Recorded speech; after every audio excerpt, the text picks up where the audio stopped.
Salut à toi, j'espère que tu vas bien. On se retrouve dans une nouvelle vidéo. Aujourd'hui, on va apprendre à supprimer une habitude néfaste. C'est parti.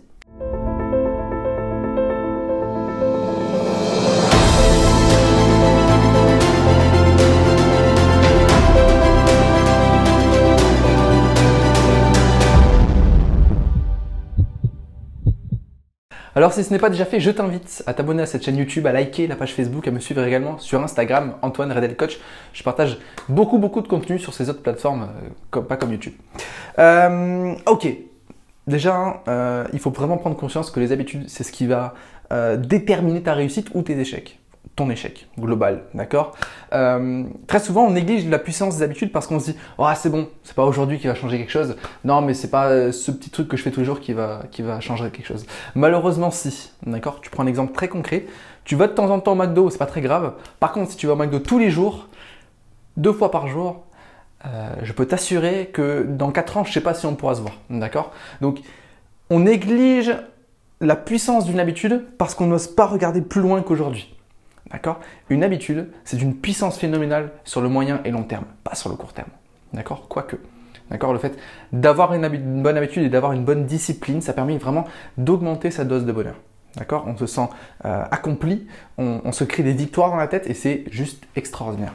D'accord? Mais l'impact se fait surtout sur le long terme. Et ça, il faut surtout pas oublier ce principe-là. D'accord? Donc pour moi, la première étape pour supprimer une mauvaise habitude, c'est déjà de l'identifier. Donc là, je t'invite à mettre pause, par exemple, cette vidéo, faire une liste des mauvaises habitudes que tu as d'après toi.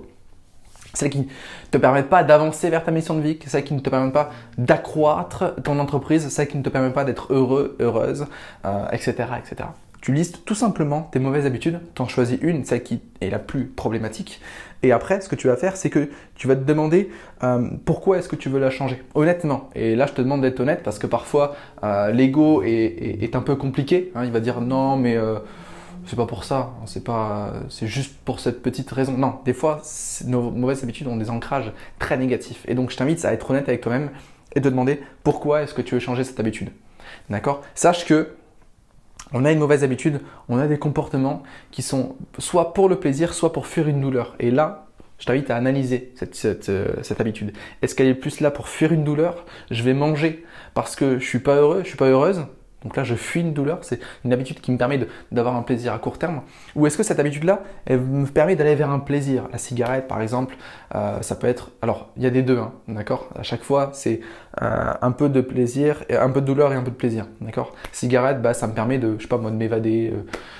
J'ai jamais fumé, donc je peux pas te dire les bénéfices, d'accord? Mais le truc, voilà, c'est j'observe les bénéfices de cette mauvaise habitude et j'observe pas les bénéfices, mais la douleur que je cherche à fuir, d'accord? Tu comprends ça, tu prends conscience de ça, d'accord? Et tu essaies de voir où est-ce que va t'amener cette mauvaise habitude sur le long terme et d'être honnête avec toi-même, même si ça fait mal, d'accord?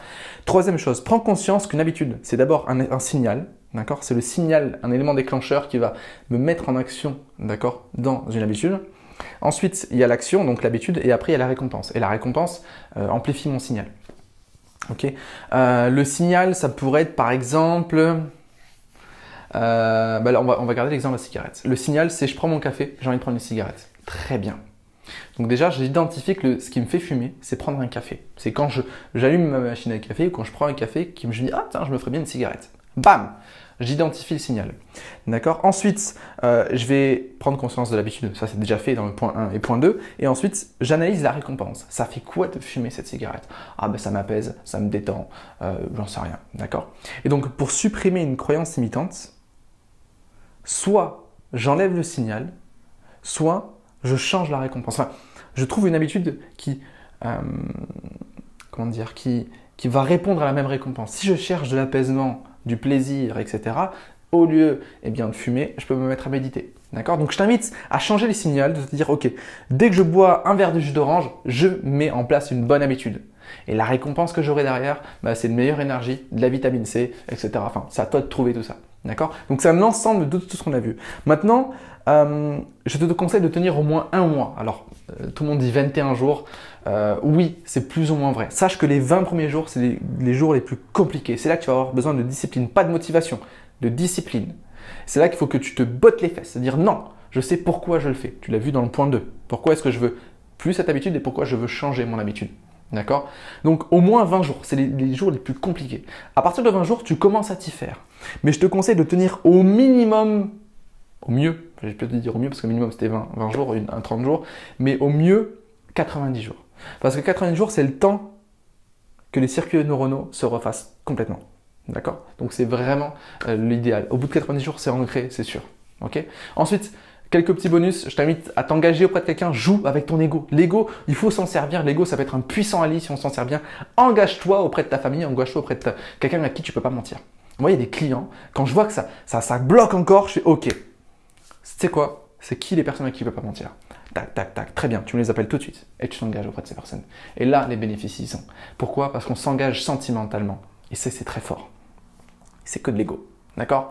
Ensuite, pour jouer sur l'ego aussi, c'est un exercice que j'apprécie particulièrement. Et rédige ton éloge funèbre.